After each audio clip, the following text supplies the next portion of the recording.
Bien, entonces dice en el verso 5, así también Mashiach no se glorificó a sí mismo haciéndose sacerdote, mas el que le dijo, tú eres mi hijo, yo te parí hoy. Entonces tú, oh día, ¿verdad? Yo te parí. Muy bien, ¿qué está diciendo acá? Que cuando Mashiach vino en forma de siervo, sujeto a toda sujeción, como dice el Salmo, Hayom, ¿verdad? Venía ta, ani Hayom yelitija, yo te he sujetado en servidumbre. Estando en condición de sujeto en servidumbre, él no procuró ser sumo sacerdote. Él esperó aquí a que la justicia divina le aprobase su sacrificio. Y cuando su sacrificio fue acepto, él además fue convocado a ser sumo sacerdote. Porque viene sujeto, viene de la tierra. Que cualquiera diría, bueno, ya resucitó, entonces subió al cielo y se sentó. No, no, no. Es que había un protocolo a la venida y al regreso. Y no se podía saltar un solo paso. Y aquí viene el protocolo. Primero, que lo que hace Mashiach es presentar su sacrificio ante el trono de los cielos, ante el sacerdocio celestial. Aquí está, he pagado el precio del pecado humano, aquí está la sangre. Sacrificio acepto. Siguiente paso, se le convoca a Yehoshua HaMashiach a ser sumo sacerdote. Haga el juramento. Están los ángeles leyendo las actas celestiales, y lee el juramento, y es lo que está hablando aquí. Él no se lo tomó a sí mismo, haciéndose a sí mismo sacerdote, sino que el que le dijo. ¿Quién es el que le dijo? El que le dijo fue la Torá, porque esto está escrito en los Salmos. ¿Ya? Salmo 2. El Salmo, ¿verdad? Vení ata, ani hayom yalitija. Yo, oh día, te he sujetado.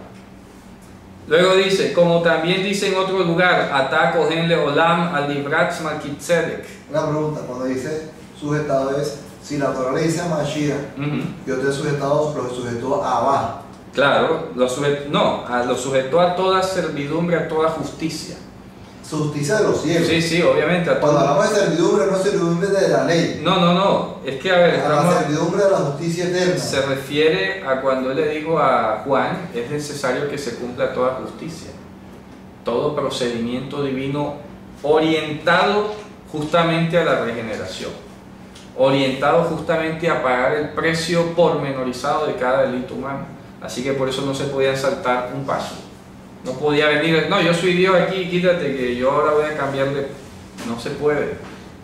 No se puede, la palabra se tiene que dar, se tiene que materializar.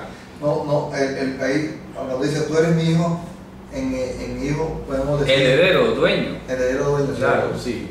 Ni ata, ani hayom yalitija. Tú eres mi siervo. De hecho, hoy en la enseñanza que daba de las mitzvot, explicaba que ya en el Talmud se aceptaba que la palabra hijo fuese discípulo. Y discípulo, entiéndase, pues aquella persona que está subordinada a su maestro.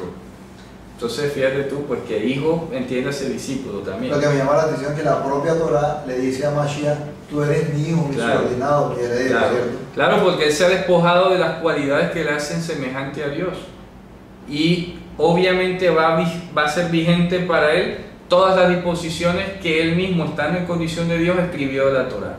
Que él mismo escribió. Claro, él mismo escribió. La mandó inspirada a través de los siervos, los profetas de David y todo, y luego cuando él se despoja de su gloria y viene en forma de siervo, él no puede pretender que a él no se le aplique lo que él mismo escribió. Pero no es como, no sé, corrígeme, a ver, no es que sea complejo, sino como dice en Colosenses, él es la plenitud, en él habitaba la plenitud de la verdad, habiéndose despojado de todos sus atributos. Claro, se despojó. O sea, a pesar de que hay un umbral, claro, pero es que hay un umbral. Y en Colosenses le dice, en él habitaba la plenitud, es la imagen misma de la sustancia, claro. Es lo visible de lo invisible. O sea, a pesar de haberse despojado, en él todavía recibía. No, pero eso es después, eso no es. Lo que está en Colosenses. Sí, pero ahí no dice, en él habita, está en presente, no habitaba, en él habita, en presente. O sea, que eso lo tiene ahora o lo recupera ahora, que viene pues a ser glorificado sumo sacerdote. Pero en cuanto estuvo como siervo aquí, mira que hay un pasaje Como se lo dice a Juan, repito, oye, yo necesitaría ser bautizado por ti, vienes tú a mí. Y él le dice, deja así porque es necesario que cumplamos toda justicia. Se sujetó a su propia palabra. Se sujetó a su propia palabra. Es como tú tener palabra. Yo dije que en el caso necesario yo tenía que morir. Aquí estoy. No puedo cambiar eso. No puedo cambiarlo. Si yo me comprometí desde Abraham y yo le dije a Abraham, si algo llega a salir necesario que reclame mi propia muerte, aquí voy a venir. Y aquí estuvo. ¿Sí o no? Ya. ¿Cuál es el problema? Se está sujetando a lo que él mismo prometió. ¿O no? ¿Sí o no? Por eso es que Abraham le llamó el nombre de ese lugar, el donde sacrificó a Isaac, ¿cómo lo llamó? Hayom Behar Hashem Yeraeh. En el monte Hashem será visto. Claro. Hashem, Hayom Behar Hashem Yeraeh. En el monte Hashem será visto. El mismo Dios sería visto aquí. Y por eso preparó el mandamiento, disminución de la deidad, el colgado. ¿Cómo así que tiene que ver un colgado con Dios? Sería la pregunta que mucha gente se haría, ¿no? ¿Por qué Dios ordenó que bajasen a los colgados y dijo la razón es Kilelat Elohim Talui, disminución de la honra de Dios, el colgado? Bueno, será, ¿no? Hagámoslo y después entenderemos. Cuando vino Dios y se colgó en el madero, ahí tiene sentido entonces lo que Él preparó hace como 2000 años antes de que eso pasara. ¿Te das cuenta? Él preparó todo para cuando Él viniese aquí, sujetarse a su propia palabra. Y repito, si Él le dijo a Abraham, mira, de ser necesario, yo voy a morir en lugar de tu descendencia, así va a ser. Esta señal que te he puesto del carnero, en lugar de tu hijo Isaac, es símbolo de que yo lo voy a hacer. Abraham vio mi día. Claro, y lo vio y se gozó. Eso lo dice en Juan. Claro, y el Targum arameo lo dice también, que Abraham alzó sus ojos y vio al cordero inmolado antes de la fundación del mundo. Ah, ya sé cómo es esto. Bueno, Dios, perfecto. Dio su palabra y la va a cumplir. ¿Cómo así que el Targum reconoce? Sí, el Targum dice eso. O sea, a pesar de que negar a Mashiach, el Targum reconoce. Para que veas tú, dice así. Mira que siempre hablaba que el Targum hacía Sí. profecía, ¿verdad? Pero Sí. nunca había visto tan evidentemente hay que traer la cita donde el Targum Sí, reconoce que Génesis Abraham. 22:14. Creo que es Génesis 22. No, cuando dice el Targum que está en árabe, reconoce que ya Abraham había visto. Al Mesías.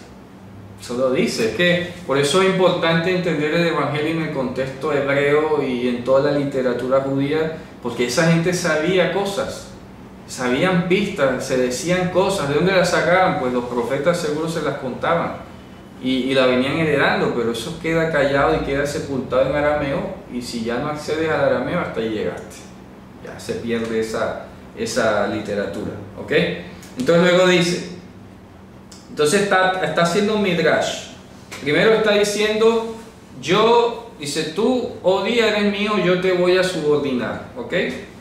¿Ok? Y luego le dice, y también en otro lugar dice, Atá Kohen Leolam Dibrat Melquisedec, tú eres sacerdote por tiempo indefinido, según el juramento de Melquisedec, el cual en los días de su carne, ofreciendo ruegos y súplicas con gran clamor y lágrimas, al que podía librar de la muerte, fue oído por su reverencial temor, aunque era hijo, por lo que padeció, que enseñó. Ahí no dice aprendió.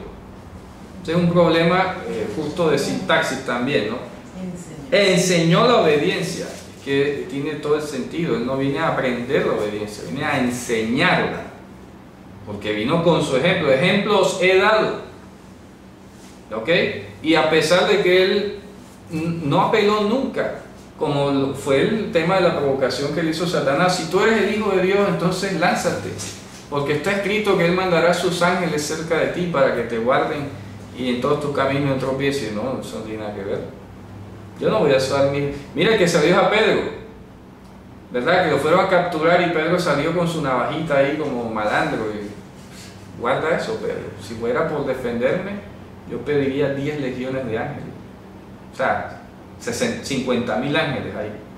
Y tú me vas a defender con un cuchillo. Yo pudiendo tener 50.000 ángeles aquí. Y tú crees que con un cuchillo me vas a salvar. Ya. Es así, tranquilo. Esto tiene que pasar. Está presupuestado. Después lo vas a entender. Mira, y una de las cosas que más insistía Mashiach era que tenía que morir. Hey, yo tengo que morir, ustedes no han entendido la escritura. Desde Abraham vengo diciendo que tengo que morir. Desde Abraham, por lo menos. Y ustedes no captan todavía la figura, el ejemplo, el testimonio, el mandamiento. No lo han entendido todavía. Pero yo tengo que morir. ¿Por qué? Porque yo doy una palabra y la palabra mía la tengo que cumplir. Y yo le dije a Abraham que si era necesario morir yo para que él tuviese una descendencia eterna y numerosa como la estrella del cielo, pues así va a ser, y aquí estoy y vine a pagar mi palabra. Ya. ¿Qué problema es? ¿Acaso tú no te sujetas a tu propia palabra cuando das un compromiso y te obligas a tu propia palabra? Eso no es extraño, funciona así en la vida real.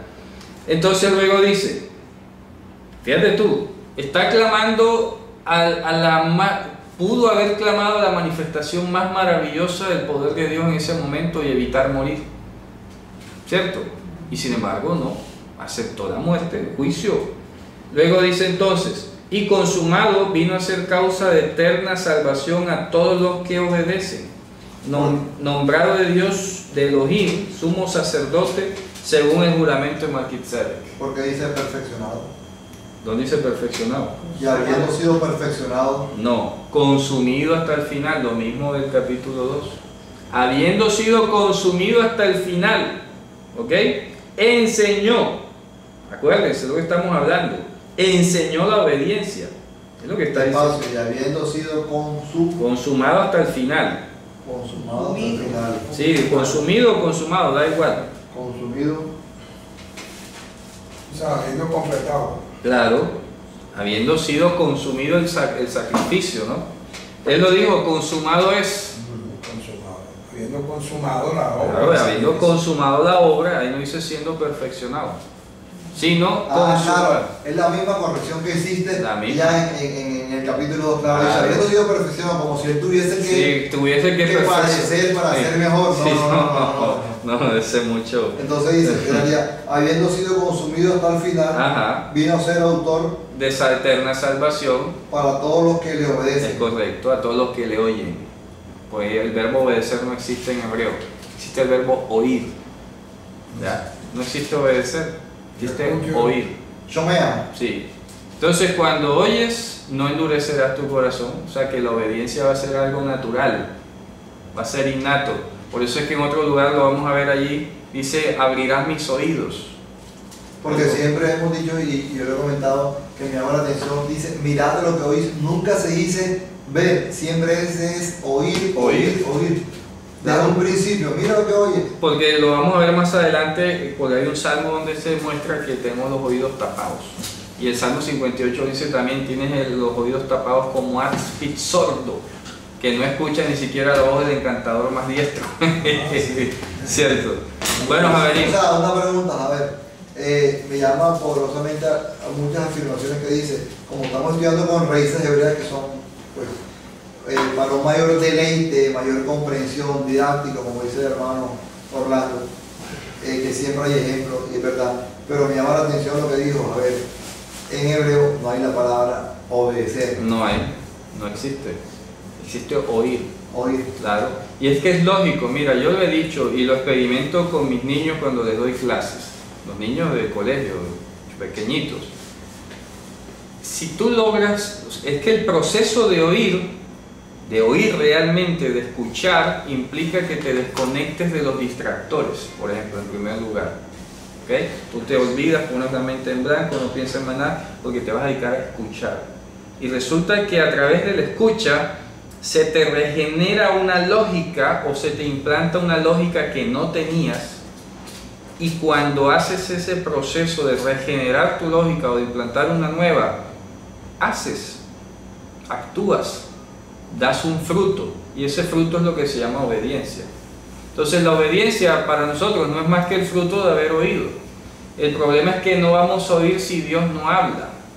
Por eso dice, mis ovejas. Depende del que habla. ¿Sí? Porque si tú te pones al lado de la radio está apagada, no vas a oír nada.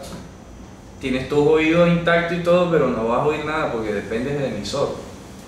¿Ya? El oído no produce ruido, es que no tendría ni sentido que lo produjera. Él va a ser receptor. Y por eso depende del que hable. Por eso dice, la fidelidad viene por el oír, pero el oír viene por el pacto de la palabra de Dios, por su promesa. No es porque tú tengas un buen oído para oír, sino que porque tú puedes oír cualquier cosa, pero ¿qué es lo único que te va a dar salvación cuando lo oigas? Solo Dios. ¿Está claro?